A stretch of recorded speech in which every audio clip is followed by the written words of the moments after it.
नमस्कार, मी संयोगिता आणि आपण पाहता चाळीसगाव डांगांची ओळख सुराज्य मराठी। पाहुयात आजची घडामोड। बेकायदेशीर दारू वाहतूक कायम। राजूर परिसरात अनेक वेळा बेकायदेशीर दारू पिणारे मद्यपी तर कधी वाहतूक करणारे यामध्ये मात्र प्रशासन अपयशी ठरलंय। अनेक वेळा प्रश्न ऐरणीवर आलाय, परंतु फरक मात्र काही नाही।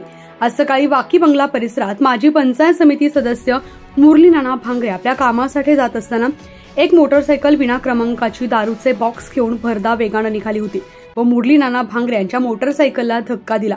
यात ते किरकोळ जखमी झाले। मात्र विना क्रमांकाची मोटरसायकल व बेकायदेशीर दारू वाहतूक करणारे पसार झालेत। आजूबाजूच्या नागरिकांनी त्यांना जवळच्या हॉस्पिटलमध्ये दाखल केलं।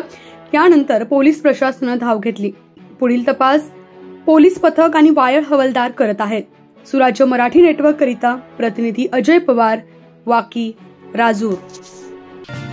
आपल्या सुराज्य मराठीच्या YouTube चॅनलला सबस्क्राइब करायला विसरू नका।